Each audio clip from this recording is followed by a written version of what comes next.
L'heure qui sonne.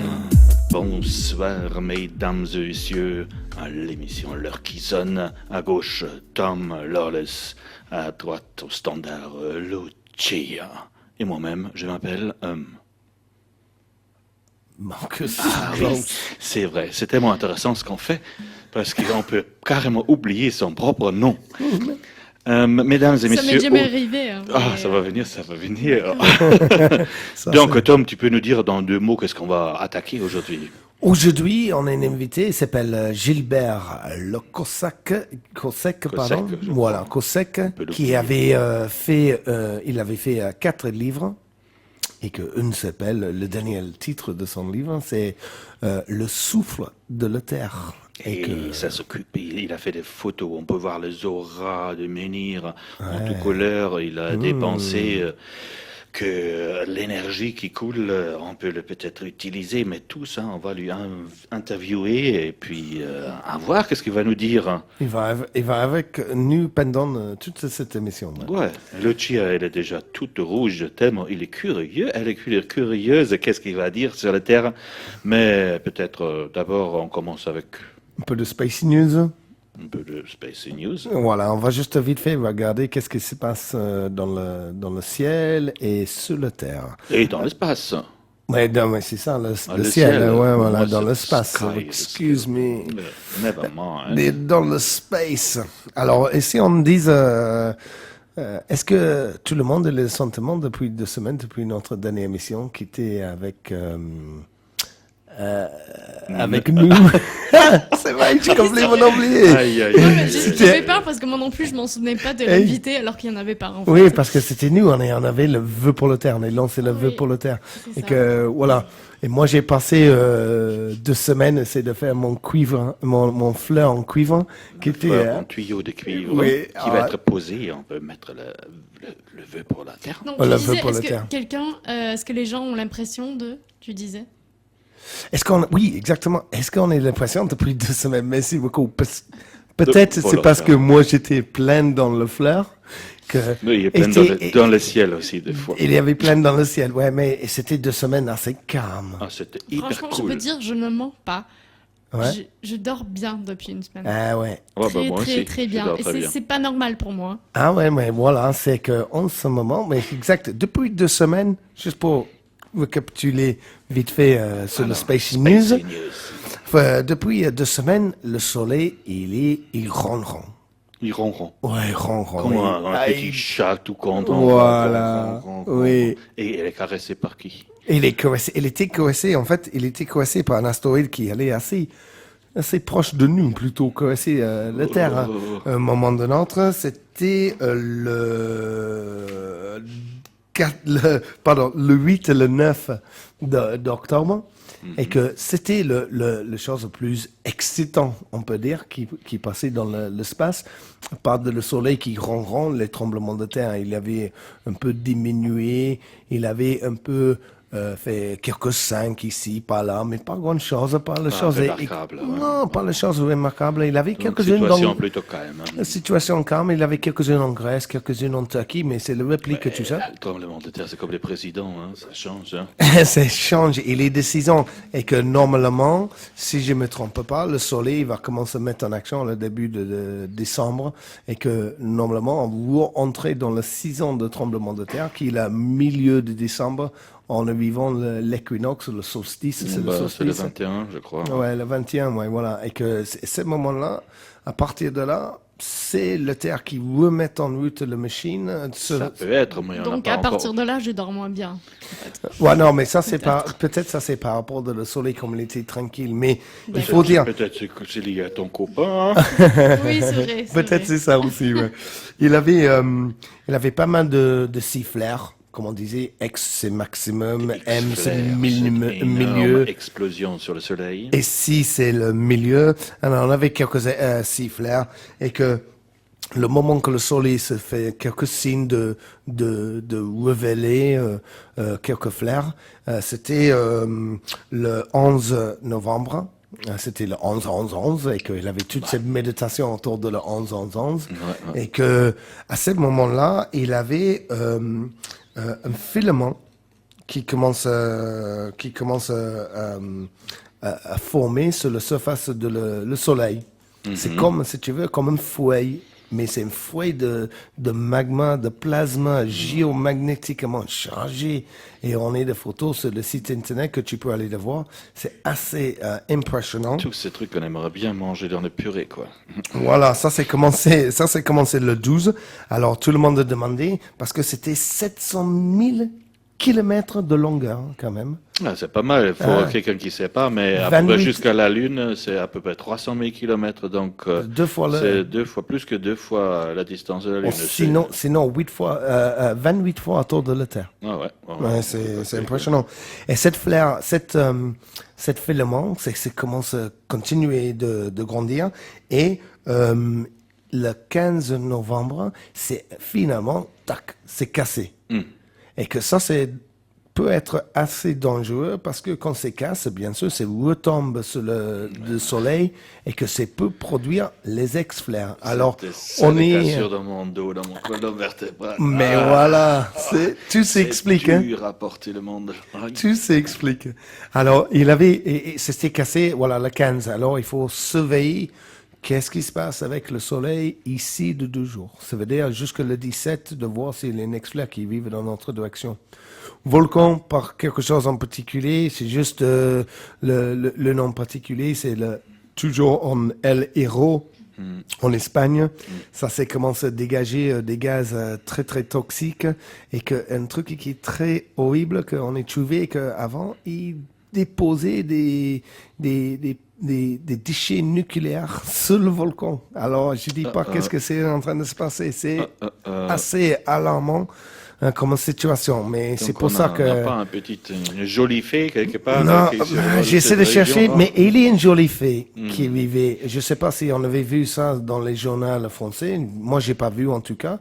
Mais les autorités américaines, l'armée et le parti géophysique de la science américaine commencent à dire que le gaz de schiste crée des tremblements de terre. Ouais, c'est la première et fois en que Auckland, Amérique, ils ont dit catégoriquement que c'est créer des tremblements de terre. Alors c'est juste un autre clou dans le cercueil de le gaz de schisme, en espérant, parce qu'on est eu ici dans le coin, et que on ait des tremblements de terre dans le coin. Mais c'est pas parce que le schiste, je crois. Mais ça, c'est peut-être un rayon de soleil qui est en train de sortir de ça. Ouais, premier raisonnement de l'humanité peut-être qui fait signer très loin à l'horizon, mais on espère à bloc et on fait quand même nos émissions. Exactement, mais on est toujours là pour tout le monde. C'est bon pour le Space News? C'est bon pour le Space News, c'est très calme, c'est très quiet cette semaine. Allez. Ouais. Alors voilà, on va faire une petite pause et on va parler de cailloux et de menhirs. Et des ondes, et des énergies. Et des extraterrestres, peut-être. Et voilà. peut-être. Oh là. Allez, d'abord la musique. Lucia. Ok, c'était voilà une petite pause de musique et voilà, vous êtes sur l'heure qui sonne sur Radio Valpyrénéos 99,5 FM et avec nous aujourd'hui on est Gilbert Le Cossack qui est un géobiologiste qui travaille aussi avant dans la photographie et que maintenant c'est un auteur qui a écrit 3 bouquins, je crois, pour le moment. C'est le dernier bouquin, c'est Le souffle de la Terre qu'on va discuter aujourd'hui. Alors d'abord, on va dire bonsoir Gilbert. Bonsoir. Bonsoir tout le monde. Bonsoir Gilbert. Bonsoir. Impeccable. Alors, j'ai lu brièvement des extraits de le bouquin et je vais dire de mon côté. Et j'ai trouvé très très fascinant ton bouquin et que aussi il faut dire que tu avais une partie de le bouquin qui est particulier. C'est de prendre les menhirs, etc., le photo des menhirs avec l'énergie, le souffle de la terre, comme tu dis. Oui, absolument, oui. Voilà. C'est l'originalité, c'est une des originalités de ce livre, puisqu'en fait, pour la première fois, on parle beaucoup d'énergie, mais là, au moins, on la voit. Et ça s'était pas fait avant, on va dire. Pardon, j'ai pas compris. C'est coupé au moment de notre. Je voulais dire que pour la première fois, on parle beaucoup d'énergie en ce moment. Oui. Il y a pas mal de livres qui sortent là-dessus, mais pour la première fois, on la visualise, on voit comment ça marche. Ah, d'accord, exactement. Ouais, quand et on peut voir quelques photos sur l'internet, je crois, que sans doute il y en a des liens sur le site. Et que, voilà, je voulais demander la première question, c'était, avant, tu étais photographe dans une agence de publicité, si j'ai bien compris, et que quelqu'un a demandé de prendre des photos de manière d'essayer de capter cette énergie, et que ça s'est mené dans le monde de géobiologiste. Alors, si tu peux nous décrypter un peu les démarches que tu avais fait pour arriver de comment se comprendre cet système géotellurique, en fait. Alors effectivement, bon, dans l'ordre, effectivement, c'est mon 4e livre sur le sujet. Voilà. Et j'avais donc une entreprise de photographie industrielle et publicitaire. Et j'avais photographié à peu près tout ce qui me semblait intéressant, on va dire, de visible. Et le monde de l'invisible m'a toujours intéressé. Et un jour, j'ai fait la connaissance d'une personne, guérisseuse en fait, qui m'a demandé de photographier l'énergie qui émanait de ses mains. Donc ça revenait en fait à photographier les auras humaines, chose qui n'avait jamais été tentée. Donc j'ai fait pas mal de recherches le plus pragmatique possible, puisqu'en fait je suis photographe professionnel. Et ça m'a pris 4 ans. Au bout de 4 ans, j'ai fini par trouver le système qui permettait justement à une pellicule, parce qu'en fait à l'époque on travaillait toujours en pellicule, en film, ouais, et pas en numérique, de montrer justement ces dégagements d'énergie autour des mains de cette personne. Et après cela, eh bien, j'ai commencé à photographier les auras humaines, ce qui n'était pas fait non plus. Ouais. Et c'était utilisant le système Kirlian? Le vieux système avec le diapo, c'est ça? Non, parce que le système Kirlian a 2 inconvénients. Le premier, c'est que la photographie se fait par contact, c'est-à-dire que on peut voir une partie des auras d'une main, par exemple, parce en posant la main sur la plaque photographique ou le film, ou le papier d'ailleurs. Mm-hmm. Et en plus, donc c'était impossible à réaliser pour un menhir ou même pour un être humain complet. Et le deuxième inconvénient pour moi, c'était que c'était très très très limité, on va dire, à l'aura, enfin au dégagement énergétique très très proche de l'individu. Donc le système Kirlian est très intéressant pour photographier des choses qui sont relativement petites, mais pour mon projet, ça ne convenait pas. D'accord. Tu voulais de photographier l'échange d'énergie, comment s'échappe de la pierre aussi. Alors la pierre, c'est venu après, parce qu'au départ l'idée était de photographier on va dire l'aura humaine. Donc après 4 ans de recherche, j'ai trouvé donc le moyen de le faire, et je me suis aperçu que ça posait des problèmes moraux qui étaient quasiment difficiles à éviter. C'est-à-dire qu'en fait, on était carrément, en photographiant l'aura d'une personne, on est carrément dans son intimité. C'est-à-dire qu'en fait, la personne ne peut plus ni cacher ses sentiments, ni enfin ce qu'elle a de pas très joli en elle. Donc j'ai décidé que c'était vraiment trop indiscret d'utiliser ce procédé pour photographier les gens, et que je n'avais pas le droit de montrer ce que les gens voulaient cacher.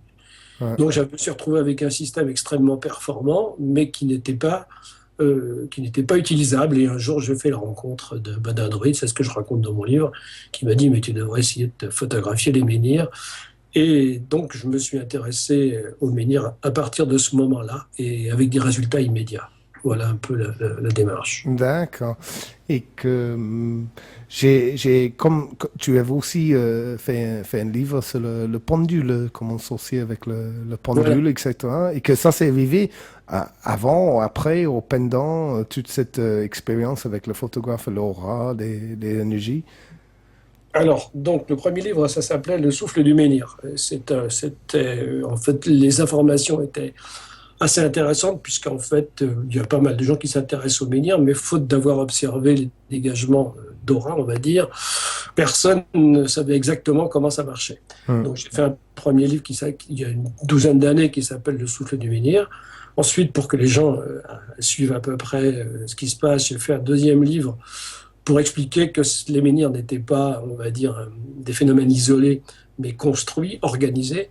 Et j'ai fait un livre qui s'appelle Le sel de la vie, pour expliquer comment on avait disposé des émetteurs d'énergie. Hein. Bon, il y a les menhirs, mais aussi les chapelles, les églises, etc., autour d'une région pour dynamiser en particulier le sel des marais salants de la presqu'île de Guérande.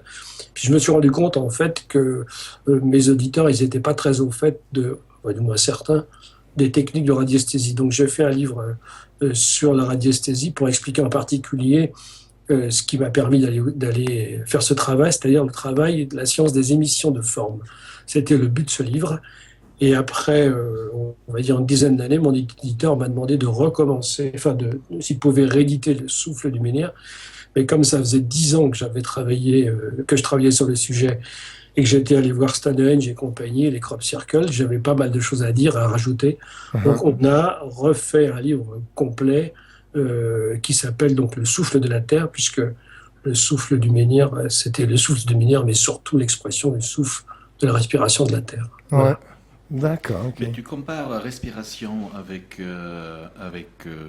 de l'énergie. Donc, est-ce que c'est une énergie peut-être à voir si c'est possible d'écrire cette forme d'énergie un peu, parce que je peux imaginer que plein de gens ne connaissent énergie sur le mot d'énergie, mais c'est tout. Est-ce qu'il y a une boue d'électromagnétisme et il y a des liens? Quelle énergie on parle exactement? C'est assez abstrait pour moi, pour l'instant. C'est aussi abstrait pour tout le monde, parce qu'en fait, l'énergie, la plupart du temps, on l'imagine ça comme une boule de feu ou comme du carburant, alors qu'en fait, l'énergie, c'est simplement un rapport, on va dire, de force entre l'énergie du ciel et de la terre. Donc, en fait, c'est simplement un rapport et à l'énergie de l'humain qui lui permet de vivre, qui permet aux plantes de pousser.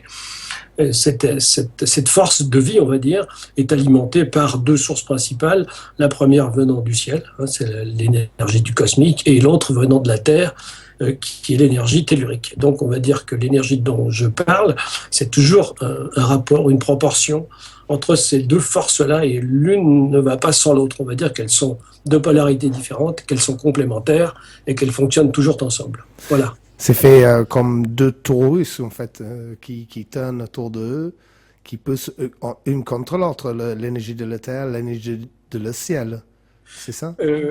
Oui, ce sont deux forces complémentaires, mais en fait, on n'a pas de, comme c'est pas une énergie qu'on peut quantifier avec du matériel, on va dire scientifique.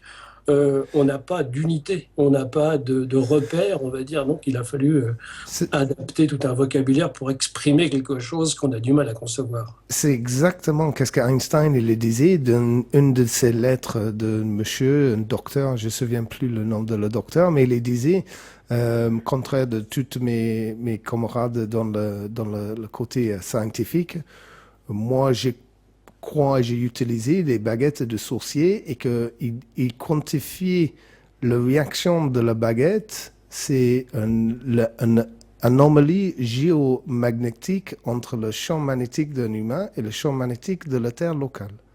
Oui, alors effectivement, ce qui est intéressant, on va dire, dans cette approche, c'est d'abord de quantifier. Là, je suis complètement d'accord, enfin, si je peux me permettre, avec Einstein. Ouais, Et c'est aussi comme ça qu'on peut. C'est très gentil, mais c'est aussi comme ça qu'on peut progresser, parce que la plupart du temps, on dit l'énergie est bonne et mauvaise, alors que une des raisons pour laquelle j'ai fait ce livre aussi de radiesthésie, c'est pour qu'on puisse. J'ai proposé des règles avec lesquelles on pouvait non seulement quantifier, parler de pourcentage, si vous voulez, mais aussi parler de différentes... parce que l'énergie, elle est à différents niveaux. Il y a l'énergie matérielle, l'énergie, on va dire, physique, l'énergie spirituelle, etc., divine. Enfin, il y a plusieurs types, donc il faut aussi savoir de quoi on parle. Donc, ce qui veut dire qu'à chaque fois qu'on fait une mesure d'énergie, il faut aussi la faire sur une règle spécifique. Et... en allant jusqu'au bout, essayer de la quantifier. Et là, on a une idée la plus précise possible de ce dont on parle. Maintenant, ce qui concerne l'électromagnétisme, effectivement, c'est un peu la base, on va dire, puisque l'électromagnétisme, c'est une des 4 grandes forces qui régissent l'univers. Mais on s'est aussi aperçu qu'il y avait d'autres forces qui n'étaient pas prises en compte par les scientifiques, et notamment toute la science des émissions de forme, qu'on commence à découvrir maintenant, mais qui était connue depuis longtemps. Donc on peut pas dire à proprement parler que cette émission ou que cette force ou que cette énergie est d'ordre uniquement électromagnétique. Il y a des composantes électromagnétiques, c'est évident, mais il n'y a pas que ça, et c'est là que ça devient intéressant.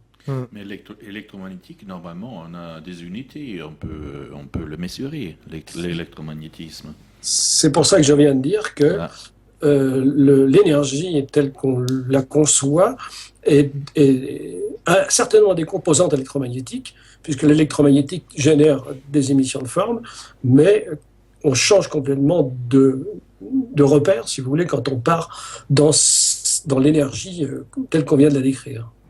Oui, parce que comme quelquefois en français on dit des ondes aussi, qui donnent Alors, oui. une idée de vibration ou comme une fréquence, une fréquence d'une de certaine l'acoustique, tu chose. veux dire, Oui, par exactement. C'est exemple. Ouais. une personne peut avoir une certaine vibration, comme un pierre il peut avoir une différente vibration. Et que, voilà, peut-être c'est ces côtés-là que, quand tu disais, il faut quantifier le différentes énergies qu'on trouvait, que peut-être c'est une autre moyenne de dire, c'est que c'est une différente fréquence, différente résonance. Non, parce que Non? oui, vous avez raison, mais c'est incomplet. Ouais, Parce que si c'était uniquement électromagnétique, on aurait trouvé depuis longtemps, on aurait mesuré depuis longtemps, on aurait ouais. photographié depuis longtemps. Le problème, c'est que ça n'est pas, comme je l'ai dit tout à l'heure, la composante électromagnétique, c'est une partie du système, mais ce n'est qu'une partie. Ouais. Alors, Et les quand autres on parle parties sont connues ou ils sont pas définissables, en fait? Bien sûr qu'ils sont définissables. C'est aussi pour ça que j'ai fait ce livre, pour Mm. essayer d'analyser un petit peu ces phénomènes et puis de donner aussi des moyens d'approcher, puisqu'en fait, depuis le temps que je travaille avec eux, je peux dire que c'est une science qui était connue des anciens, on va dire, et que puisque c'est une science, il y a des constantes, on peut donner des unités, on peut aussi définir s'il y a des causes, il y a des effets, et inversement. Mais on n'est plus dans le système habituel, on va dire, électromagnétique, ou dans les autres forces qu'on connaît et qui réagissent la vie sur la Terre, c'est-à-dire la gravitation, la radioactivité forte et faible et l'électromagnétisme. Mais là, on s'aperçoit, par exemple, je vais donner un exemple simple, qui est ne serait-ce que la transmission de pensée, par exemple, ou l'envoi d'une énergie à distance, ce qu'on sait faire assez facilement quand on maîtrise ces énergies-là, eh bien, on peut pas les analyser si on reste on va dire, tout ce qui est conventionnel. Il faut changer son regard sur les choses si on veut rentrer dans ce système-là. Ouais, il faut avoir un regard un peu différent sur le monde.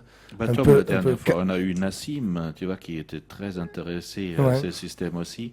Ça veut dire, il dit aussi qu'il y a une forme d'énergie explicable, une autre forme qui est que on peut le sentir, on peut le peut-être maintenant photographier, mais il reste un secret, un miracle qui explique pas. Et les ondes, par contre, qui Tom a parlé, c'est plutôt le chemin de transmission possible des énergies et pas des énergies propres. Et justement non. Justement non. Parce que ces formes d'énergie-là, d'abord, quand on dit qu'elles ne sont pas explicables, je ne suis pas d'accord, puisqu'en fait, tout le travail que je fais depuis des années, c'est d'essayer justement de les expliquer. J'ai dit tout à l'heure que lorsqu'on met en place un système, par exemple, il m'est arrivé fréquemment, mais on en parlera tout à l'heure, de remettre des menhirs, par exemple, en place, hein, parce que c'est intéressant, ou pour des raisons géobiologiques, parce que les gens se trouvent pas très bien dans un coin, donc on remet des menhirs. Donc en fait, c'est des choses qu'on sait faire, qu'on sait maîtriser, on connaît leur portée, voilà, on connaît leur direction. Mais on sait aussi que elles se transmettent avec d'autres systèmes que des systèmes conventionnels. Oui, c'est comme dans le titre d'un de tes livres, Le souffle de la vie, je crois, c'est ça? Non, le premier, c'était C'était le souffle de manière, pardon. Je vais prendre un exemple, par exemple, Ouais. parce que ça devient un peu compliqué.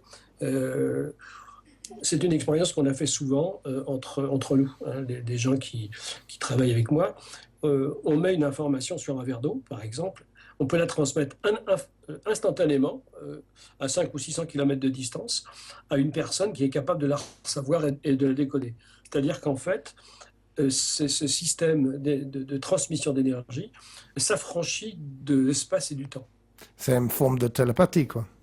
Oui, c'est une forme de Voilà. télépathie, mais la télépathie est aussi une manifestation de ce genre d'énergie. Tout à fait, ouais. C'est une utilisation, enfin, autant que moi je comprends, une utilisation de le troisième œil, le chakra de le troisième œil et le chakra de gorge.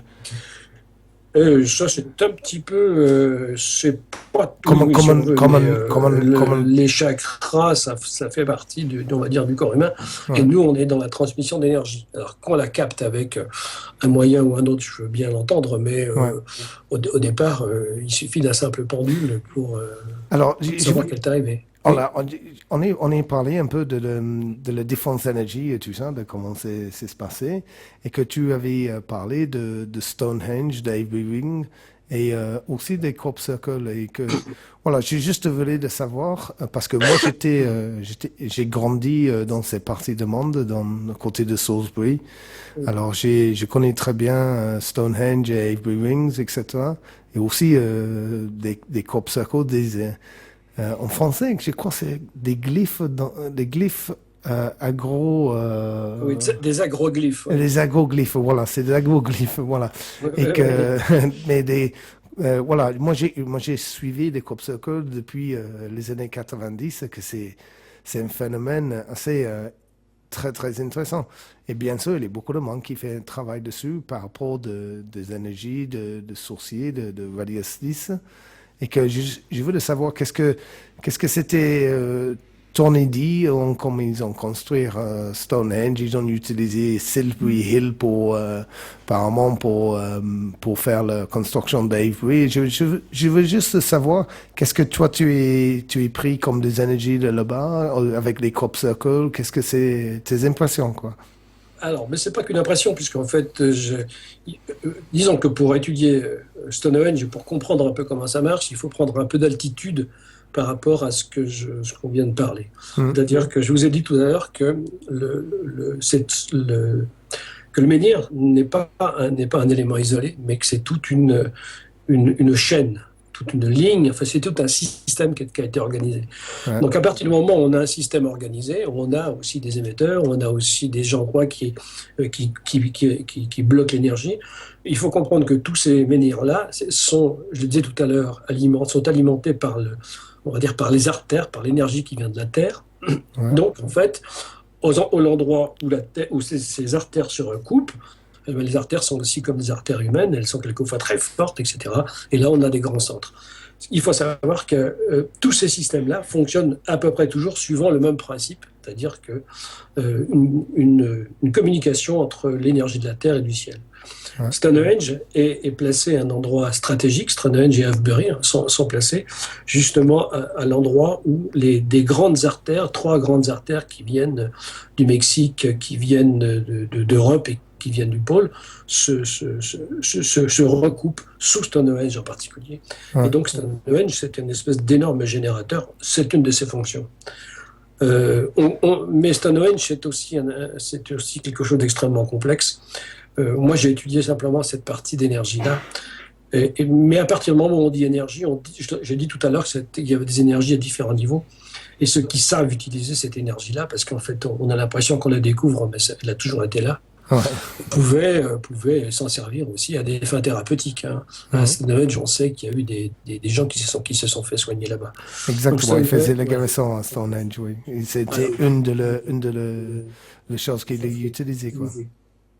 Alors ça, Stonehenge, Avebury, c'est effectivement aussi un centre de régulation de l'énergie, puisqu'en fait, l'énergie doit être régulée aussi et stockée. Et en ce qui concerne les crop circles, évidemment, ça, c'est aussi un truc que personne n'avait aussi étudié, mais c'est aussi par faute de repères. Moi, je me suis aperçu que les gens qui font les crop circles.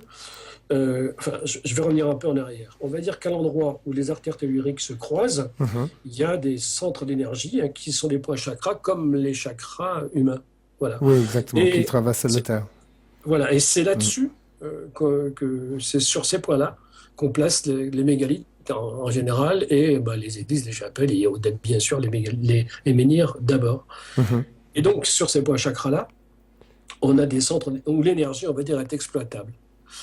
Alors, pour en revenir au crop circle, quand on étudie par radiesthésie, où je suis allé sur place, donc j'en ai étudié quelques-uns, là, on s'est aperçu que les crop circles n'étaient pas agencés par hasard, mais qu'ils étaient disposés, qu'ils étaient organisés autour de ces points chakras-là. Donc, en fait, ils concernent directement l'énergie de la Terre.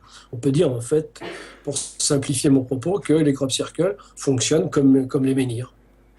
Pour expliquer peut-être au auditorium, les crop circles. On va mettre quelques photos sur le site. C'est des choses artificiellement installées ou c'est des grandes. Ça, c'est un grand débat. Moi, j'ai suivi, comme je disais, depuis les années 90 et on voit l'évolution et on voit presque comme un fin d'époque et un démarrage d'une autre époque.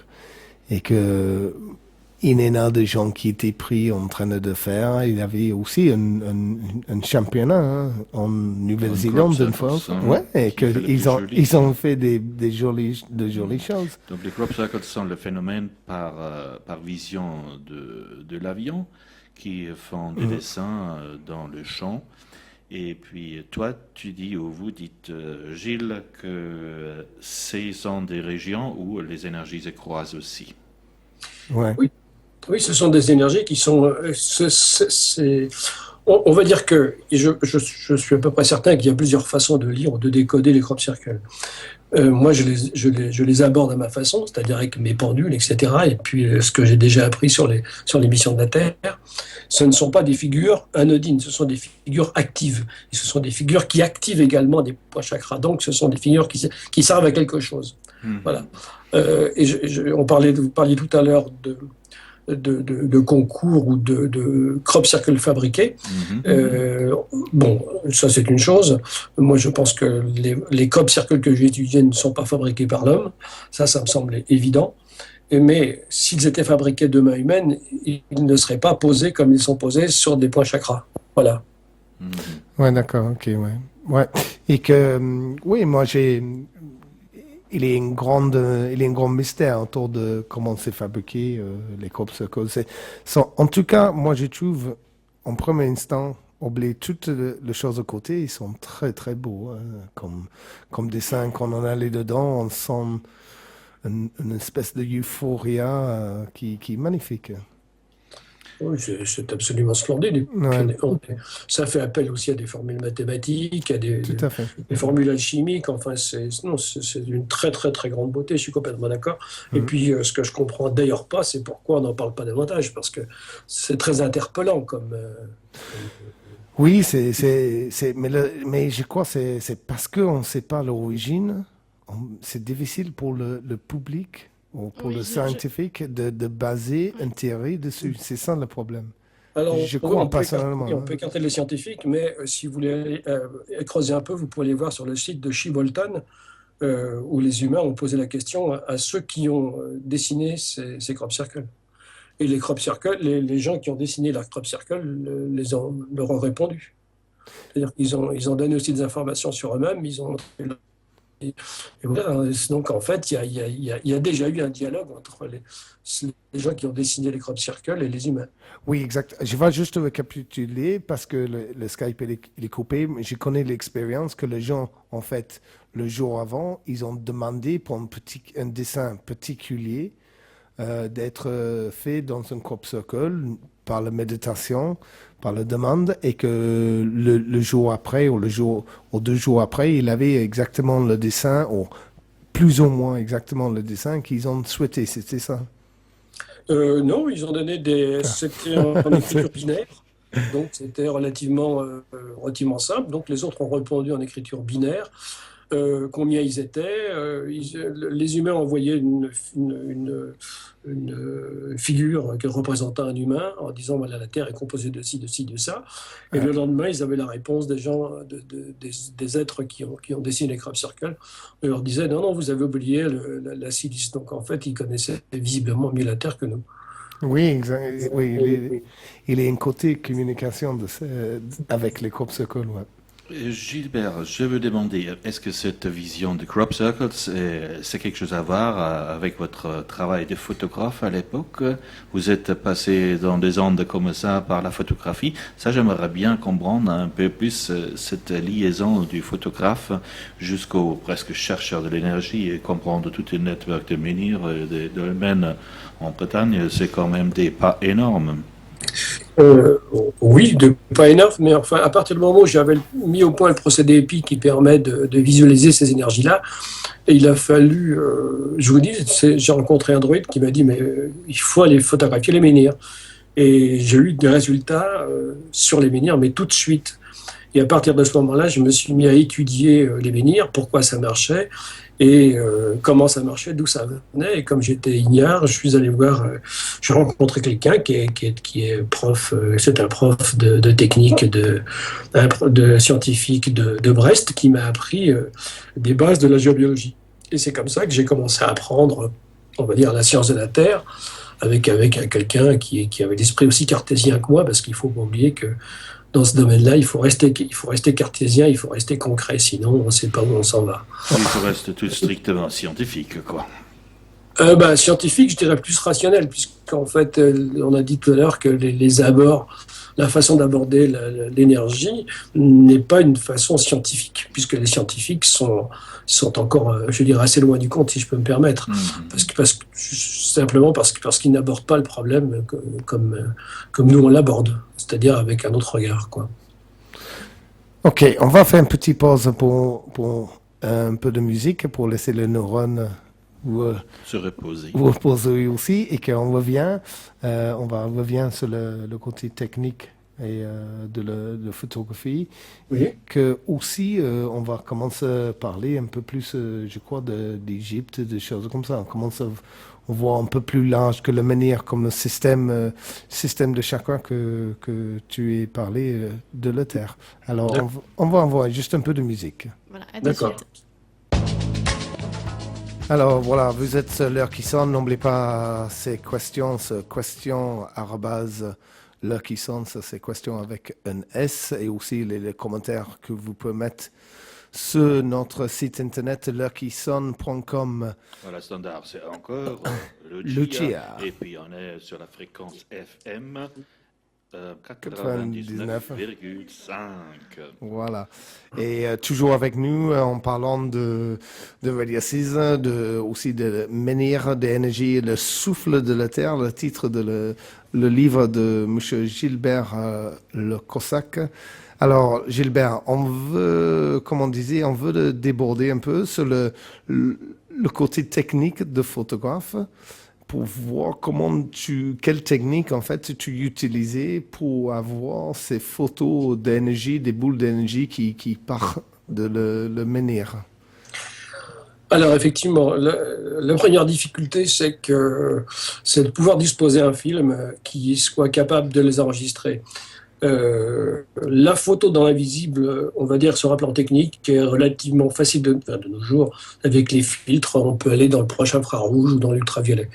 Ouais. Mais on va dire que les phénomènes qui m'intéressaient étaient bien au-delà. Donc la première difficulté, ça a été de trouver à peu près vers quelle fréquence j'avais des chances de les trouver. Donc la première chose à faire, ça a été, une fois que j'avais trouvé cette fréquence-là, ça a été d'accorder le film, de changer les vibrations du film, enfin du moins les possibilités du film pour que le film puisse capter ces énergies-là. C'était la photo, pardon, 2 secondes, c'était la photo argentée ou... Oui. D'accord. Photo argentique, parce qu'en fait, une partie du truc, on va dire, du truc ou du processus, c'est de travailler sur l'eau. hein, je ne suis pas le premier qui travaille sur la mémoire ou les possibilités de l'eau. Ouais. Donc là, à l'époque, quand j'ai commencé, la photo numérique était encore assez balbutiement. Cela dit, ça marche, mon procédé marche bien avec un système argentique, et c'est vraiment autre chose avec un procédé numérique.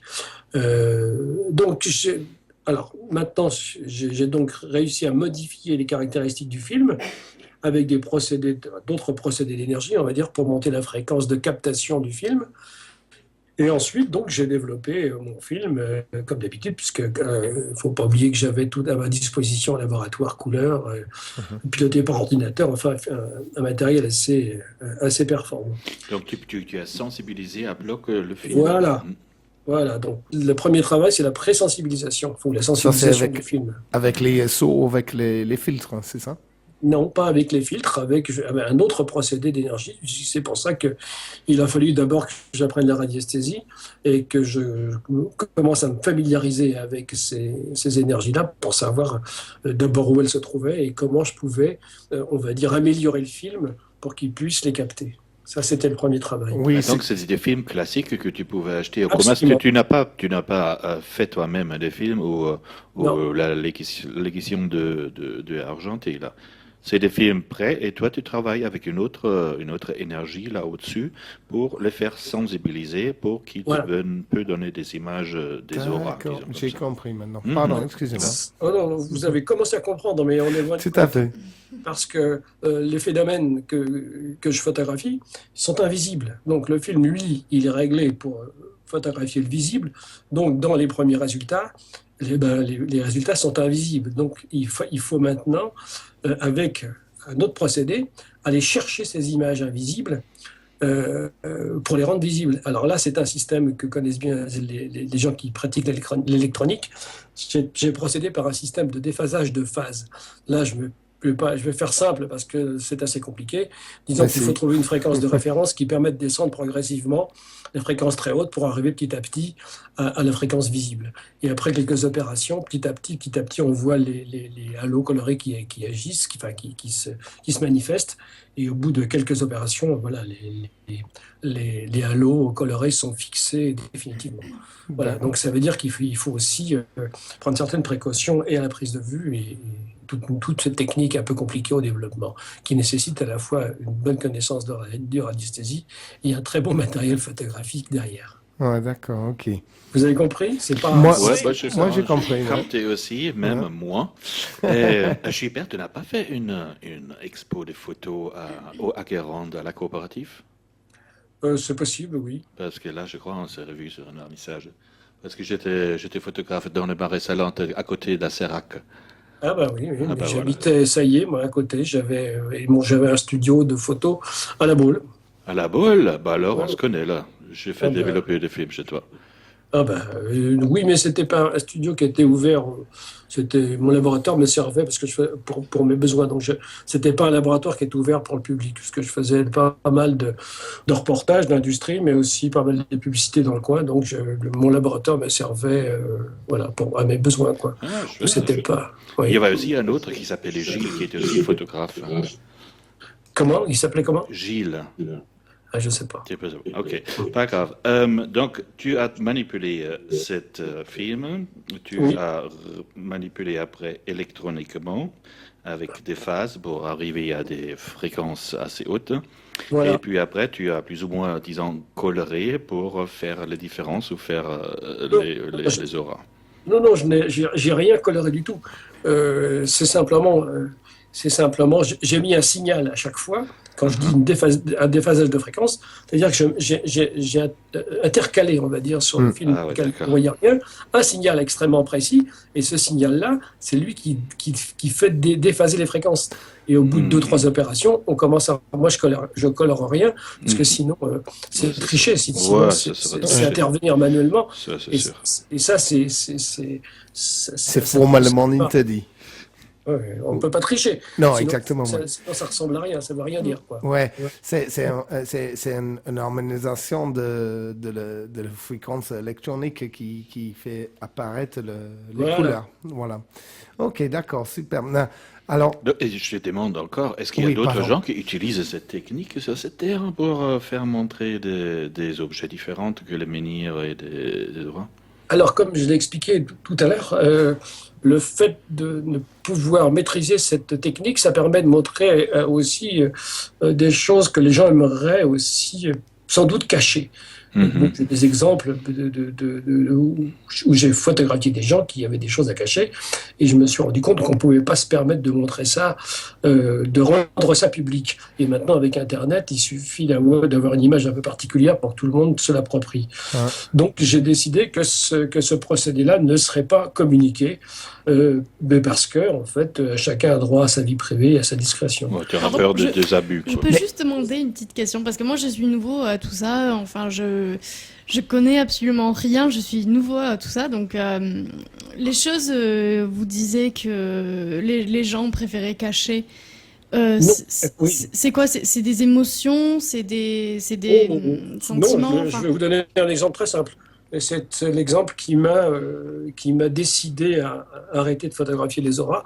C'est un jour un garçon charmant est venu me voir pour me demander, enfin, je le connaissais bien, de photographier son aura. Et je me suis aperçu il y avait des barres noires. Enfin, c'était vraiment, c'était dur à regarder, quoi. Et Ouais. ce monsieur avait une responsabilité dans une commune voisine avec des enfants. Et je me suis rendu compte, en fait, que si les gens voyaient son aura, ils se seraient rendu compte que ce type était peut-être pas aussi recommandable qu'il en avait d'accord. l'air. Et je me Mais suis rendu D'accord. compte, en faisant ma petite enquête, que c'était un alcoolique fini. Donc, les enfants n'étaient pas vraiment en danger. Mais bon, comme ce type était un alcoolique, j'ai estimé que c'était pas de mon devoir d'aller le dénoncer ou d'en parler à qui que ce soit. Voilà, ça D'accord. c'est... Moi, D'accord.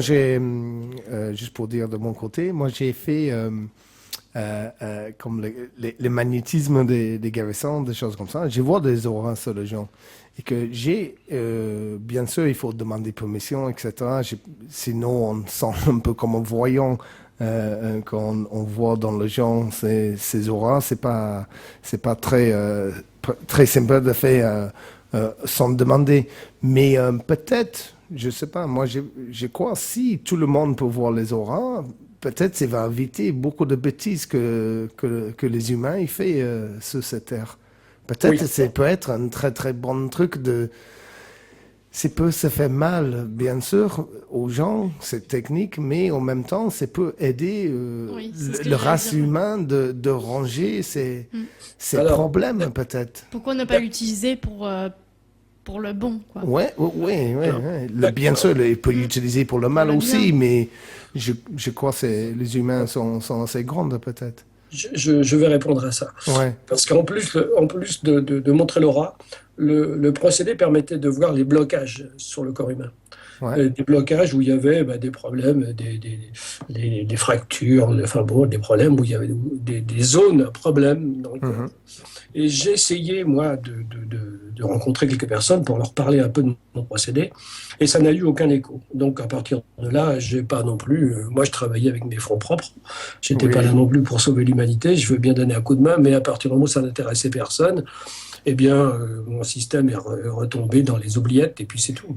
Ah ouais, d'accord. Mais c'est dommage, hein, parce que Ah oui. moi, j'ai toujours dit que c'est si toutes les gens dans le genre public, on peut dire, si on peut voir son aura, ça va nous aider beaucoup, je crois. Surtout en ce moment. Hein. Moi, je suis tout à fait votre avis. Et puis, ça m'a fait l'idée, peut-être dans un ancien temps, pour faire le lien, c'était quelque chose de différent que ça, ce qu'on redécouvre aujourd'hui. Donc, as-tu te fait une petite idée là-dessus? Oui, mais on va dire qu'il y a à chaque chose à son époque ou à son temps.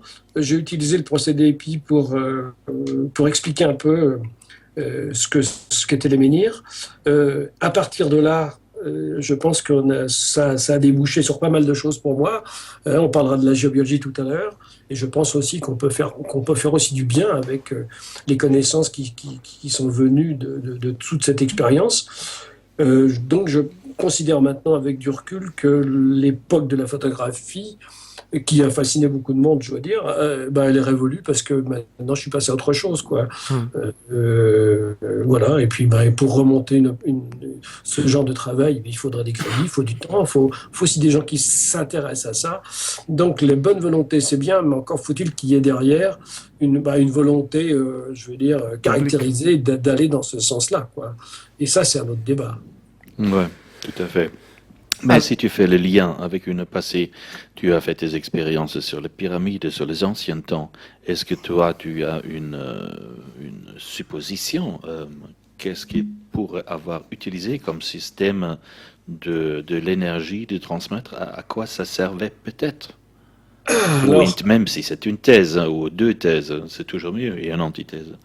Oui, en fait, les pyramides, il y a deux façons de les aborder. La première façon consiste à être sur place et à travailler dessus, ce qui est de loin la plus difficile parce qu'on ne fait pas ce qu'on veut avec les pyramides. La deuxième façon, ce que je fais d'ailleurs dans mes stages, je fais construire aux gens qui viennent des pyramides en carton et on travaille sur la forme de la pyramide. Et là, on s'aperçoit que la pyramide, c'est un relais qui est extrêmement puissant. C'est une forme qui est extrêmement active, avec laquelle on peut projeter la pensée, on peut faire plein de choses avec une pyramide. Et je pense que c'est une figure qui a beaucoup servi à des gens qui avaient la connaissance des anciens. Oui, exact. Alors, est-ce que, parce que à Avebury Circles en Angleterre, il disait que, comme j'ai dit avant, il utilisait Silbury Hill qui est construit un peu comme une pyramide, si tu veux, en craie. Et qu'ils ont dit qu'ils ont canalisé cette énergie pour bouger les pierres. Oui, mais je pense qu'ils avaient des systèmes beaucoup plus simples pour bouger les pierres.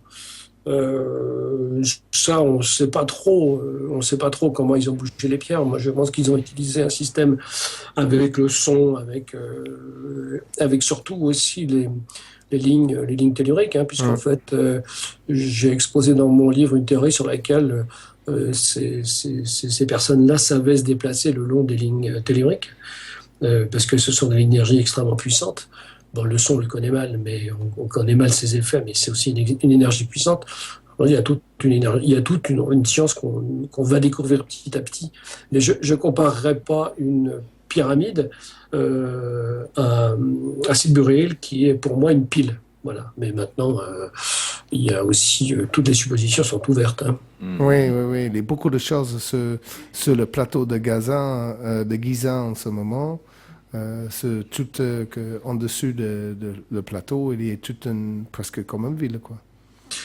Oui, mais c'est une zone extrêmement riche sur le plan archéologique. Il y a des gens qui font des bouquins, des thèses là-dessus, tout simplement parce qu'on est en train de retraduire maintenant les tablettes qui viennent de Sumer, les tablettes akkadiennes et compagnie. Et donc, en fait, là, on est en train de réécrire la proto-histoire de l'homme.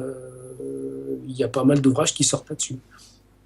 Est-ce qu'il y a une connexion, parce que tu parlais de la ligne de Mexique qui vient de là, est-ce qu'il y a une connexion aussi avec les cercles de pierre, Karnak, etc., et peut-être des pyramides en Sud-Amérique faites par des Incas de Maya ou des Olmecs, etc.? Alors, il faut regarder tous ces grands systèmes, que ce soit Karnak, mais des systèmes comme Karnak, il y en avait quand même davantage, il y a bien davantage. Il faut regarder tous ces grands systèmes comme on va dire des moyens de stabiliser et de redistribuer l'énergie. C'est un petit peu, on va dire, comme l'électricité. Un peu comme le système par exemple, il y a un moment où elle manque. Alors on a des systèmes qui la régulent. Voilà. Et tous ces grands systèmes-là sont des systèmes qui sont faits pour la stocker, pour la réguler, pour la distribuer. C'est comme ça qu'il faut voir les choses. Est-ce que tu connais le système HARP? Oui.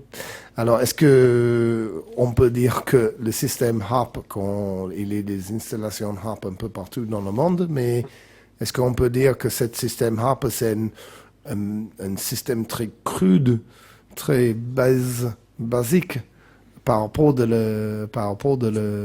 les pierres qu'on trouve partout dans le monde. Oui, peut-être basique, je sais pas, mais j'ai pas étudié le système dans ce sens-là.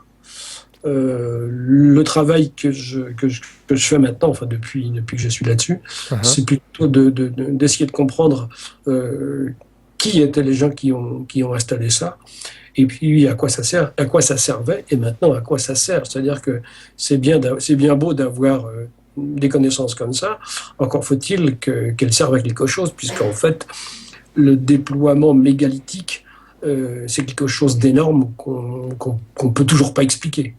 D'accord, mais ces cas-là, le truc qu'on va faire, on va faire un petit pause, n'est-ce pas? Oui, On fait un oui. petit pause et qu'on revient après un peu de musique et on va commencer à déborder les connexions que les gens, tout le monde, il peut en avoir avec ces lignes géotelluriques et Moi, je les suis un peu pierres. plus lente. Moi, j'aimerais bien comprendre d'abord si ce système, ils font du structure autour de notre Terre, Hmm. et puis si ça D'accord. autosuffit quelque part, ou s'il y a des grandes et des petites lignes, si ça fonctionne comme un acupuncturiste travaillerait, j'aimerais bien voir un peu plus mondialement. Ok, mais ce cas-là, on va faire un peu de musique Ok. et qu'on revient sur le matrice de la Terre et qu'est-ce que nous, on peut faire.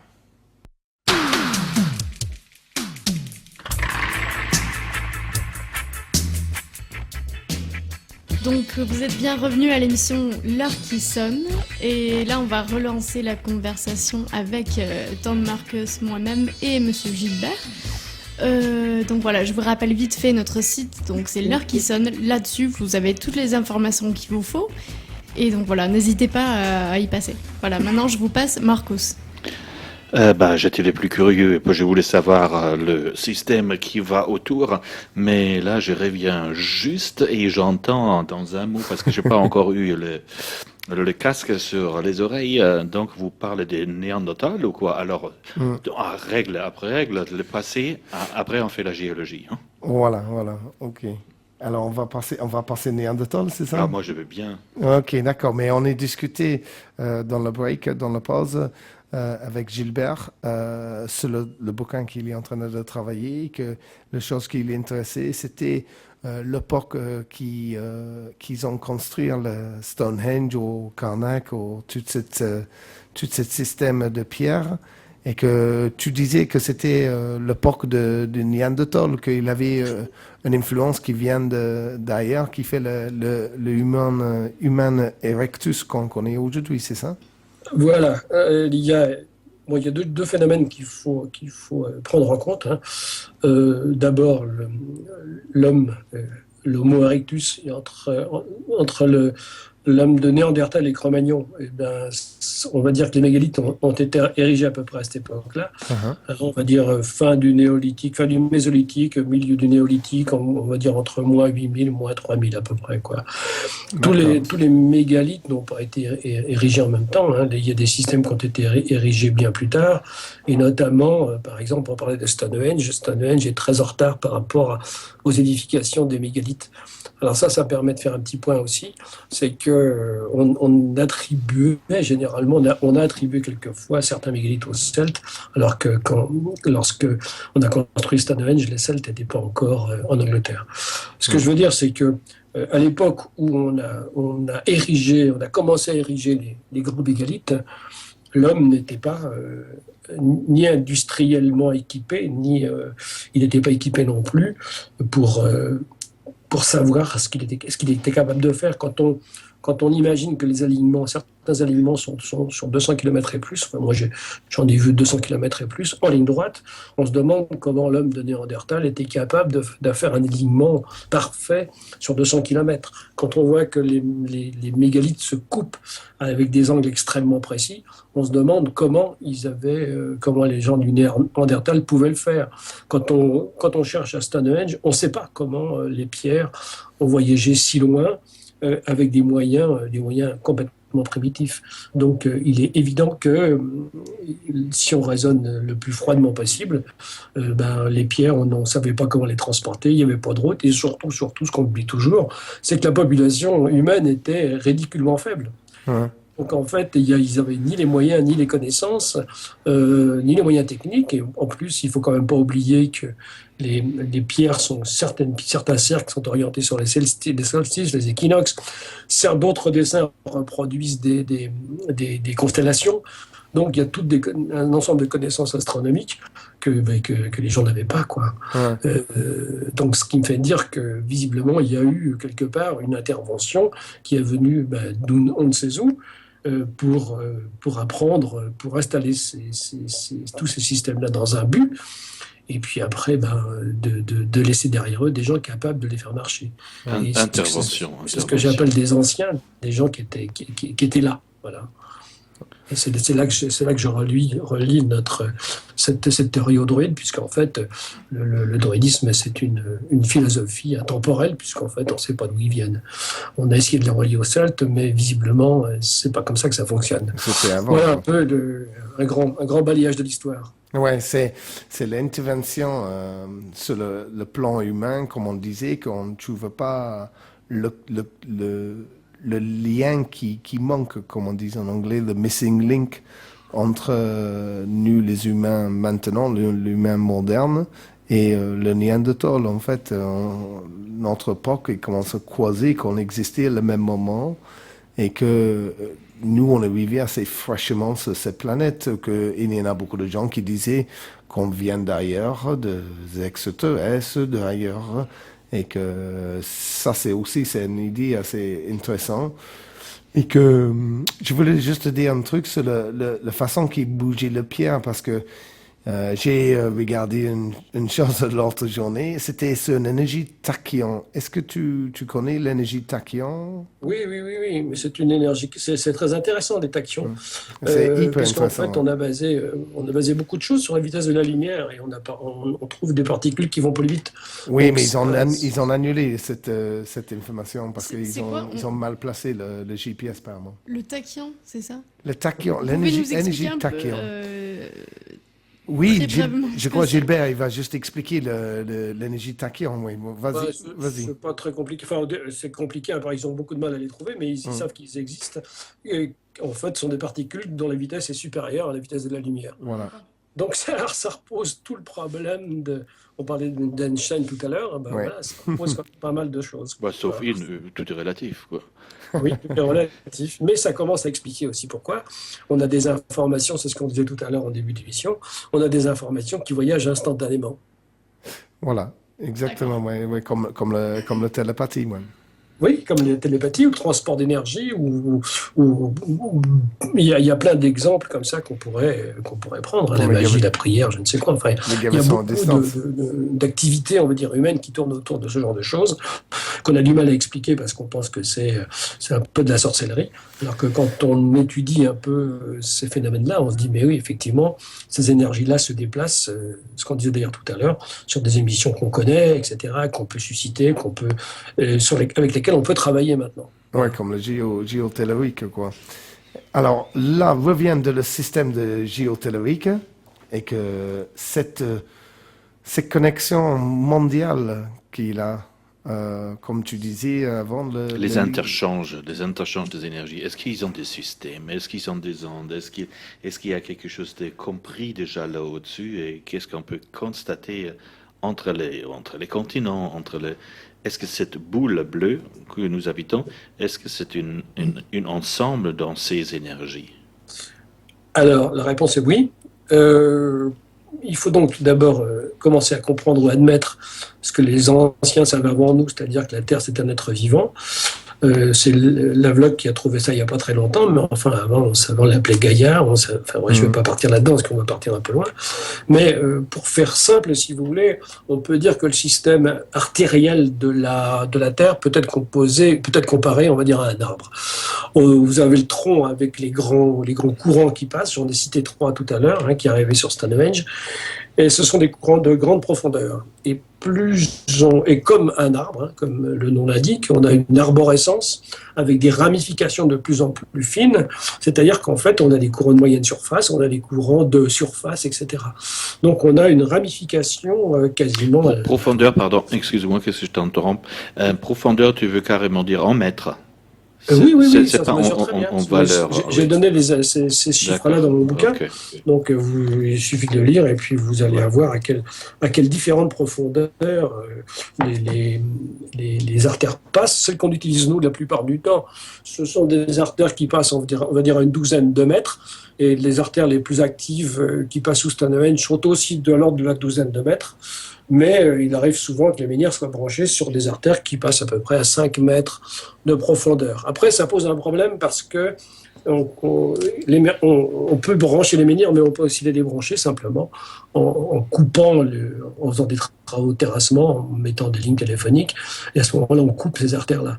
Donc, il faut savoir sur quelle base on peut travailler. Et pour répondre à la question, il faut considérer autre chose.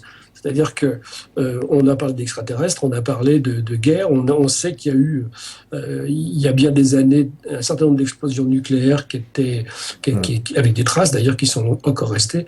Donc c'est-à-dire qu'en fait, il y a eu un grand chambardement sur la Terre. Et le système égalitique est apparu, à mon sens, pour essayer de reconnecter, de remettre un peu l'énergie en place, quoi. C'est un peu le sentiment que j'ai, et c'est pour ça que maintenant, on utilise ces connaissances-là pour aller dans le sens du mieux-être de l'humain. C'est peut-être un grand travail de faire à Fukushima, je crois. Oui, alors là, effectivement, Fukushima, c'est autre chose, mais malheureusement, ça déborde. Là, on sort carrément de notre ligne d'action. Hein. Oui, non, mais tout à fait. Mais j'ai juste voulu dire que peut-être on peut utiliser la manière de canaliser l'énergie pour aider cette chose-là. Alors Mais, là, c'est encore une question de moyens. C'est pas, il y a beaucoup de choses.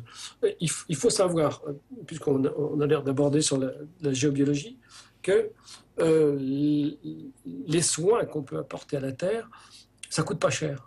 C'est pas des choses, c'est des aiguilles qu'on plante dans le sol, c'est des menhirs qu'on replante, ce sont des formes que j'utilise moi qu'on met sur les points chakras, c'est-à-dire qu'en fait, la matière première coûte vraiment pas grand-chose. Par contre, ce qui coûte, c'est les déplacements, le temps, c'est-à-dire qu'on a un savoir-faire, on a une technique, on peut, moi je travaille notamment dans les supermarchés, dans les usines, enfin bon, on a un savoir-faire qui donne des résultats. Mais bon, encore faut-il avoir une volonté d'en faire quelque chose et puis de mettre sur pied une campagne, on va dire, qui pourrait aussi aider les gens qui sont par exemple sous les lignes haute tension ou qui sont bombardés par les émetteurs relais des téléphones portables, par exemple. Ouais, quand moi j'étais jeune et beau, quoi, j'étais en Amérique et puis là j'ai rencontré une bande de foufous, c'était les années 70 quelque part plus, et puis ils ont mis des bâtons dans la terre en cuivre pour carrément acupuncturer les rayons, ils ont appelé ça les rayons, pour pouvoir faire le tour de New York, par exemple, ou des grandes villes qui s'étaient que bétonnées. Tu as entendu parler de ces gens-là? Ça existe encore?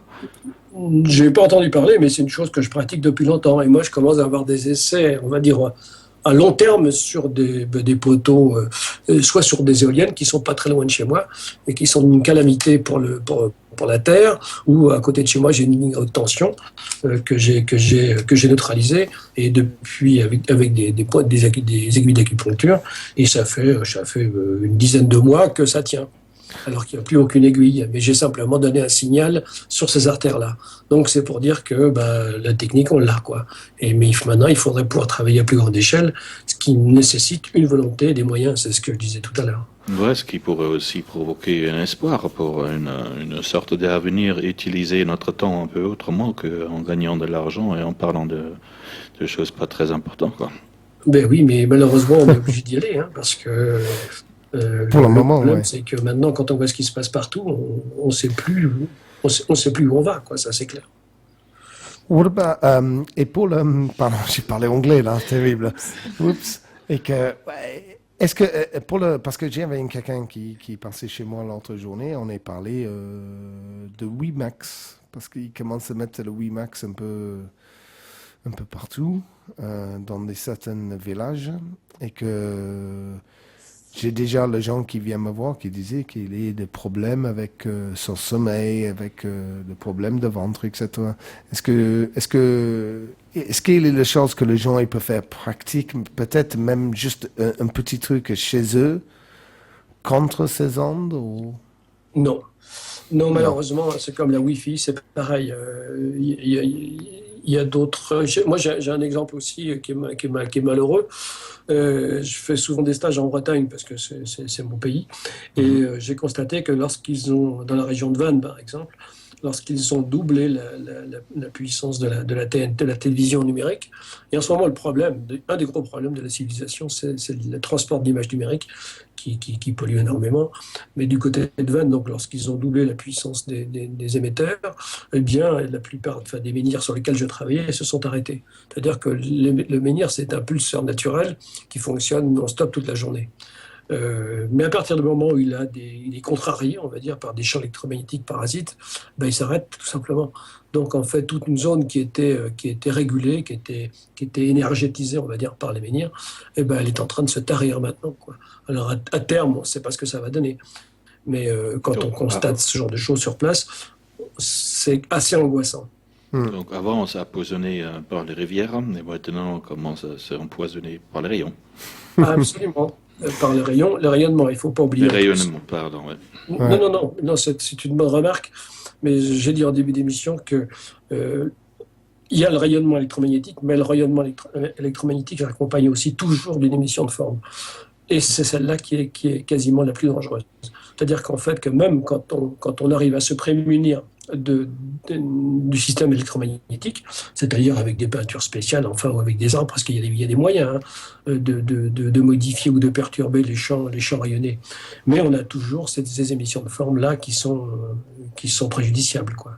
Et mais celles-là, on sait comment faire pour les supprimer. Le problème, c'est ce que j'ai dit tout à l'heure, il faut savoir qui veut le faire et comment. D'accord. Donc tu fais le plaidoyer pour un élargissement des gens qui se connaissent et qui bougent et qui essaient d'éliminer les mauvaises ondes, quoi. Ah ben complètement. Ouais. Ça, oui. Et puis ces énergies-là, si tu vois un avenir niveau réalité de notre époque, ces énergies ils pourraient transporter quoi? Qu'est-ce qui pourrait, pour ton imagination, se passer en avenir avec cette découverte?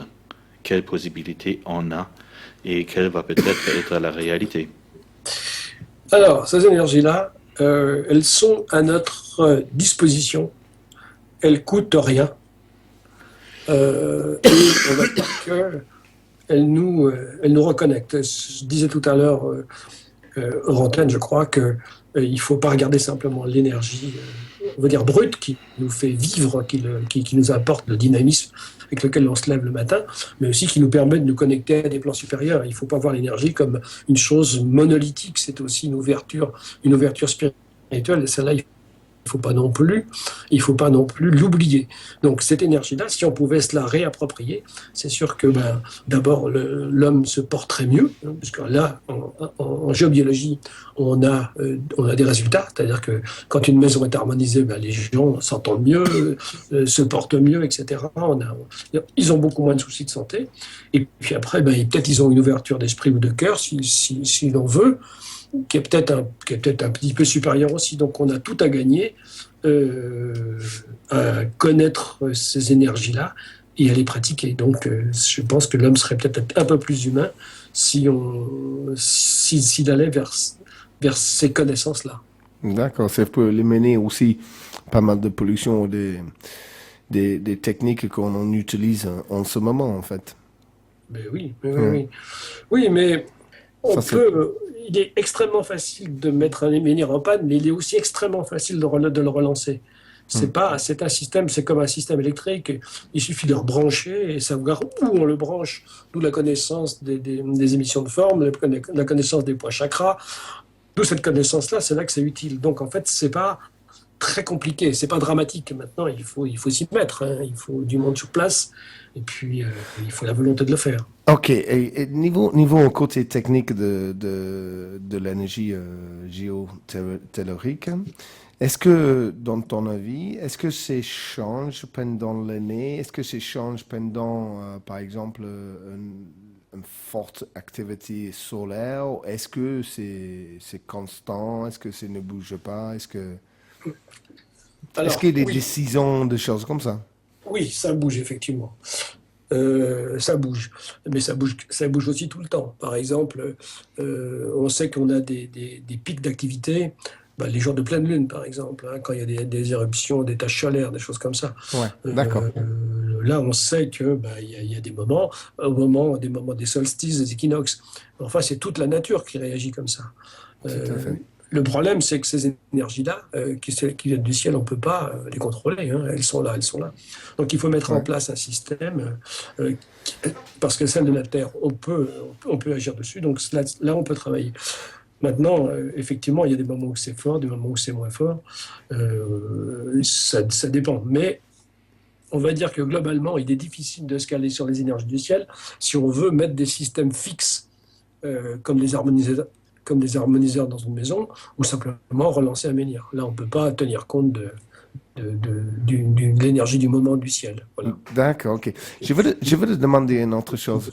Est-ce que cette vibration de la ligne théorique, de cette énergie, faire à mesure que les humains s'évoluent, est-ce qu'un changement, un tout léger changement dans cette vibration, ça peut se lancer une évolution humaine, une évolution non seulement d'esprit, mais aussi physique, mais aussi mentale. Est-ce que ça, c'est peut-être quelque chose qui est en train de se passer en ce moment?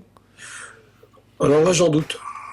Je doute effectivement. Il se passe des choses en ce moment. Ouais. Depuis un certain temps, on s'aperçoit que l'énergie sur les plans supérieurs est en train de monter.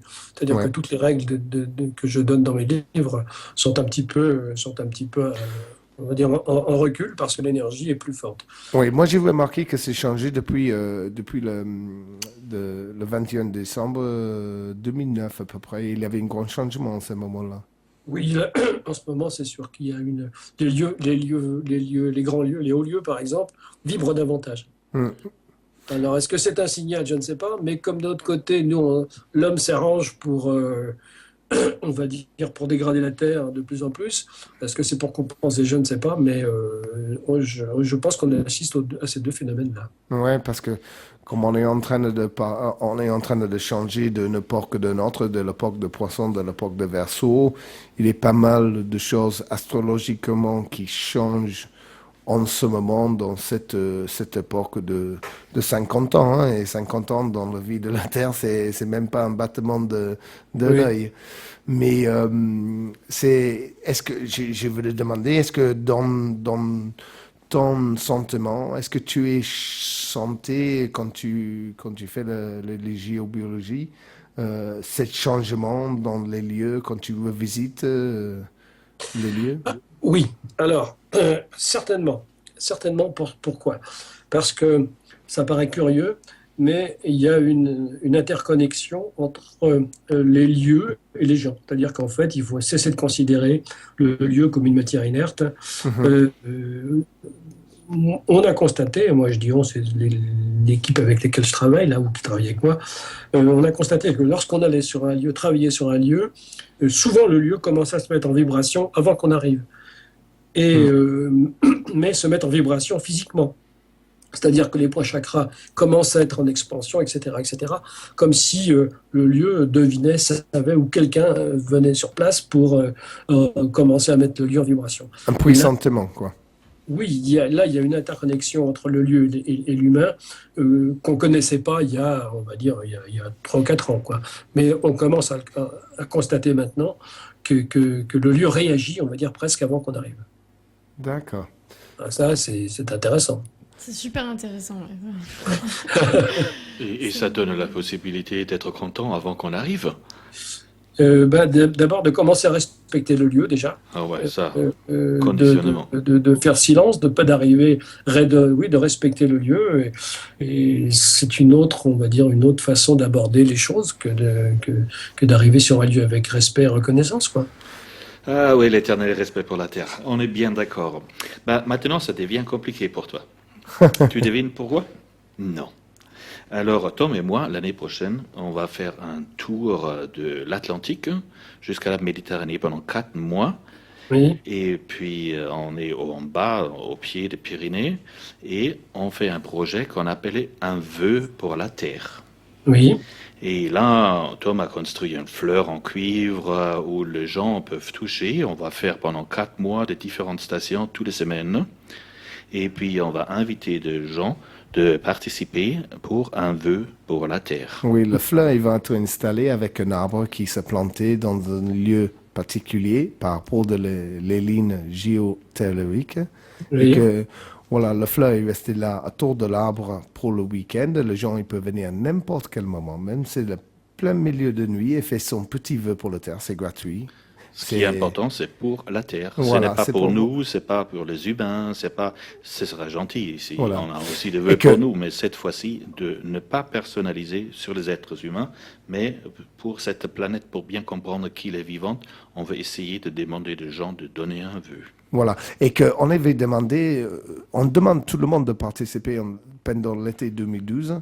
On est les gens qui vont faire en Hawaï, on est les gens en Australie, en Angleterre, en France, et on espère en Allemagne, en Espagne. Et voilà, ça veut dire que si te prend l'été prochain de juste installer un petit chose pour faire un vœu pour la terre dans ta région, fais signe, comme ça, nous on peut dire les auditeurs, comme ça, il peut aller faire un vœu chez toi. Alors, on veut te demander, comme on demande à tout le monde, est-ce que tu les invités, est-ce que tu es un vœu pour la terre? Qu'est-ce que tu souhaites pour la terre? pour la terre?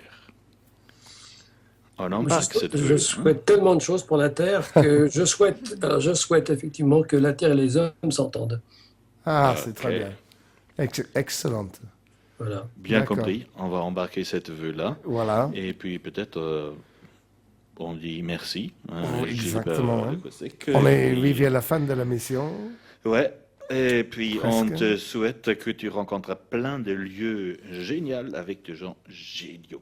Voilà, on va juste te rappeler que voilà, tu as fait 4 bouquins en total. Le dernier bouquin s'appelle Le souffle de la terre. Le souffle de la terre.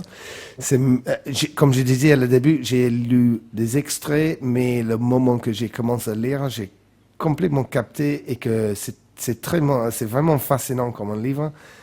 Très bien expliqué avec des bons diagrammes et des photos, voilà. Alors est-ce que Gilbert, est-ce que tu as un site internet que les gens ils peuvent visiter ou Non, pas non, encore? parce que les gens sont extrêmement chaleureux, captivants, et pour répondre aux questions, c'est du temps, Tout que je à n'ai fait. pas. Non, mais si tu avais des informations sur l'internet par rapport aux choses que tu fais, mais voilà. Et Non, mais par contre, si les gens s'intéressent, ils peuvent prendre contact avec moi, et parce qu'on fait des stages aussi. Donc, D'accord. ces choses-là, moi, ce qui m'apporte, on va dire, c'est pas de garder ça pour moi, mais c'est de former des gens qui Ouais. soient capables de prendre le relais et puis d'appliquer toutes ces méthodes-là, parce que c'est pas tout seul que je vais faire quelque chose. Mais ces cas-là, je vais créer un petit email sur notre site pour si les gens ils veulent te contacter, traverse notre site pour toi. En tout cas, je crois que toute l'équipe disent Ça va, merci. beaucoup. Grand merci. Un Franchement, super c'était merci, super. c'était très génial et que bien sûr le temps il est nu battu encore et que peut-être on va remettre l'heure pour notre interview un point dans le futur si tu es d'accord. La Ah, pendule bien est là. sûr, avec plaisir. Superbe, impeccable. Mais merci beaucoup Gilbert et Merci. bientôt. À bientôt. Oui, merci à vous. À bientôt. Et pour nous présenter, pour changer le truc, parce que vous avez bien compris, on ne gagnait pas de fric avec notre émotion. C'est du engagement pur et dur pour sauver le monde. Le cœur. Oui, vous avez bien entendu, on veut sauver le monde. Yes. Bon, Tom un peu plus que moi, mais bon. Ça, c'est juste parce que tu me donnais le cap. Hein. Si j'avais pas le cap rouge, tu sais, le slip rouge là. Oui. Ouais, si j'avais pas ça, je ne vais pas sauver tout le monde, quoi. Donc, on cherche de donner de slipper rouge. Exact. Donc, on va peut-être commencer avec Tom. Présente-toi. Qu'est-ce que, par exemple, tu vas faire la semaine prochaine? Dans les prochaines 2 semaines? Voilà. Ouais, dans les prochaines À 2 part sauver le monde. À part sauver le À part faire le radio. Hein. J'ai fait ça entre 5h et 6h. Juste après Seulement, chercher des c'est tout. enfants. Voilà, exact. Mais les prochaines 2 semaines, je vais être assez tranquille. Il faut que je bosse un peu sur un livre. Mais j'ai un truc qui est très important, que on va tester le fleur pour le vœu pour la terre. Ah. Alors, Parce que Tom a créé la fleur en cuivre. Combien de mètres de cuivre? total, à peu près 40, quoi. 40 mètres de cuivre. Mesdames et demi messieurs, de cuivre. si vous avez envie de toucher cette fleur magnifique, 40 mètres de fleurs. Mais c'est pas 40 mètres de diamètre, hein. C'est 1 mètre de diamètre à la base, Ah ouais, mais c'est allé d'accord. jusqu'à 3 mètres de largeur.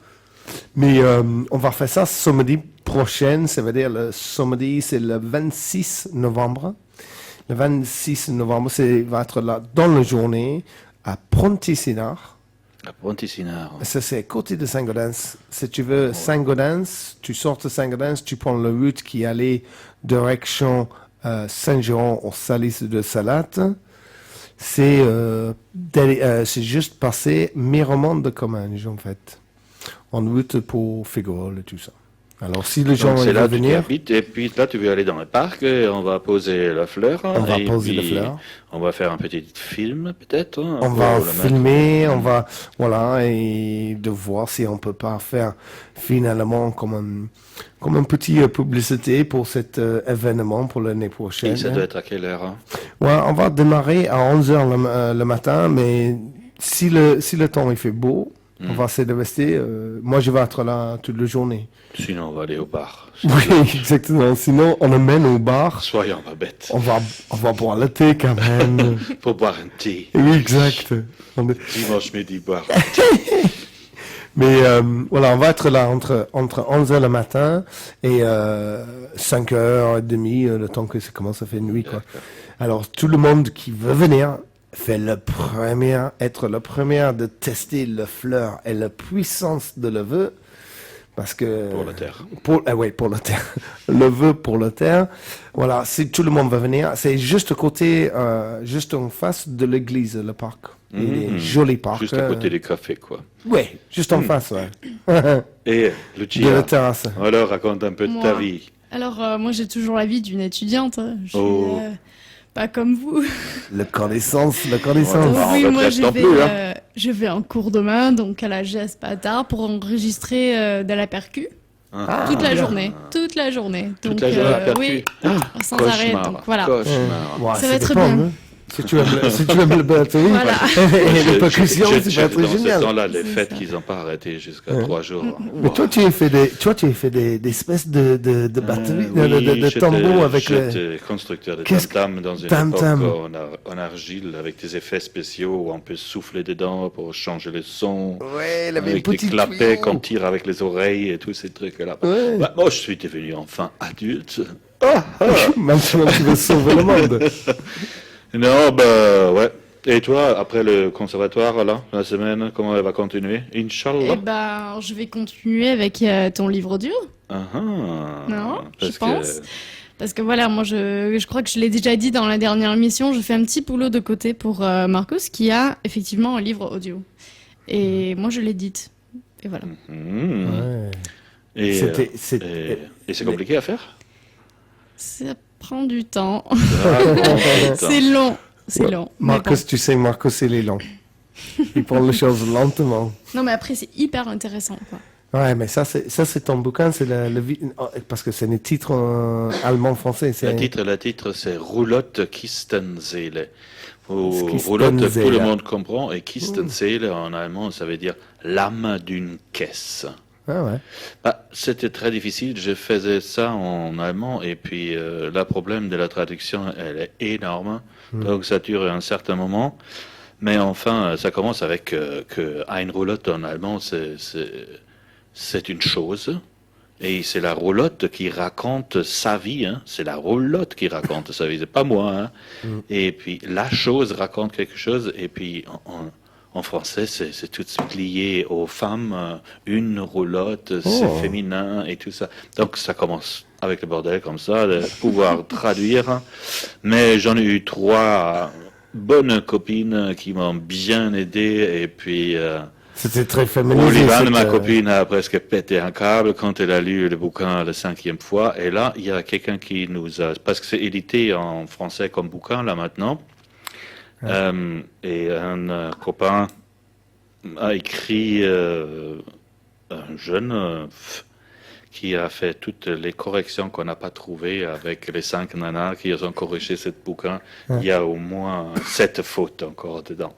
Mais bon, à vous de trouver si vous voulez acheter le livre. Hein, c'est 15 €. Le Kistenzähler, jolie illustration de Hans Mentler. Tu vas être quelque part, tu étais quelque part. Parce que là je vais aller à Siadou, c'est un petit village sur le coteau. Et puis là, il y a un salon de livres dans un petit village. C'est une association assez intéressante qui font des choses bien, quoi. C'est à Siadou le samedi. Le Siadou. À Siadou. Ouais, à Siadou. Bon, je peux pas dire, hein, parce que après il y a trop de monde qui arrive, le salle est trop petit. C'est peut-être le radio, c'est trop important, si on tombe tout de suite à 5000 personnes. Donc en fait, mon site, vous pouvez visiter Markus Bausch, www.markusbausch.de, et puis là vous trouvez les livres en allemand, si vous parlez allemand, et en français, si vous parlez français, et si vous voulez traduire en espagnol, il n'y a pas de problème. Moi j'étais à une de tes comptes, on faisait une soirée compte, ouais, j'y allais en fait plusieurs de ton compte, mais tes comptes, mais c'est vraiment c'est autre chose. Tu avais le soirée, on avait fait à Francovielle, c'était joli, et à la fin il avait même une dame qui pleurait parce que c'était tellement beau le conte, c'était magnifique, quoi. Ouais, des fois moi-même je le pleure à la fin. Hein. Ça c'est l'exercice. Ça me touche encore. Je suis encore si con que. Ouais, bah. Alors voilà, c'est que normalement aussi on va aller de reconnecter avec Frédéric Bousquet un moment de notre. Peut-être de la même maison. Parce qu'ils ont à la maison le 25 avec Anne Marker pour travailler l'argent alternatif. L'argent alternatif, l'argent complémentaire. Et puis, ils aimeraient bien, dans cette région, introduire un argent complémentaire, mais ça va être les bases à mettre, les structures à inventer, parce que cet argent devrait être un peu plus loin que la maison. Ça devrait au moins faire, à mon avis, Saint-Go, Montrégeau. Ça manque un peu. Ça manque un peu. On va voir les engagements. Mais je crois que l'importance d'une monnaie complémentaire est bien captée. Mais j'espère que Frédéric, on peut se parler avec Frédéric un moment de notre, de juste voir comment c'est développé, de voir par rapport à l'économie. Parce que l'économie, ça ne s'arrête pas, hein. C'est toujours le même yo-yo. L'économie ne s'arrête jamais. Et que, oui, c'est un joli spectacle. Et puis on dit bonjour à la maman de Lucia. Oui, bonjour qui maman. a certainement écouté l'émission. Et puis, si vous avez quelque chose d'important à dire sur l'antenne, appelez-nous tout de suite. Voilà. On va faire comme un petit pause, n'est-ce pas? Et que on revient après, on va parler un petit peu de l'émission. Il faut faire gaffe qu'on ne parle pas trop longtemps. Excusez-nous, mesdames et messieurs. À plus. À plus. Voilà, on arrive à la fin de l'émission. prochaine émission, on va avoir Sylvie Simon et que aussi dans le futur, on va avoir Dr Emoto et on va faire un truc avec les gens qui cultivent, surtout il fait beaucoup de travail avec des outils. Alors Sylvie Simon, la Pour vous semaine donner prochaine. une petite biographie, Sylvie Simon est auteur et journaliste et elle a écrit plusieurs romans et de nombreux ouvrages sur l'ésotérisme et les phénomènes dits paranormaux. Depuis quelques années, elle milite contre la désinformation en matière de santé et d'écologie, sujet de brûlante actualité. Voilà. Et que je crois on va parler pas mal de son dernier ouvrage qui est sur la réincarnation et sur le côté phénomène scientifique qui explique le paranormal. Ça me semble Nana qui a bien les deux pieds sur terre. Hein? Kelly aussi, elle avait fait le bouquin avant ça, c'était 2012.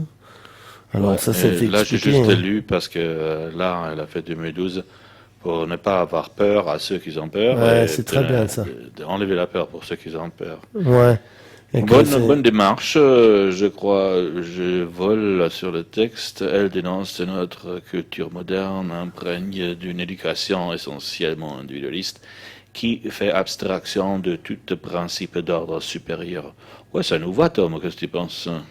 C'est très fort. Niveau, elle fait beaucoup de choses dans le côté santé et tout ça. Ça peut être intéressant de voir ça en vie, par exemple, sur le grippe aviaire, des choses comme ça. Alors ça, c'est dans 2 semaines. Inch'Allah, jusqu'à ce moment-là, c'est nous, l'équipe Tom, Marcus et Lucia, et vous avez écouté L'heure qui sonne.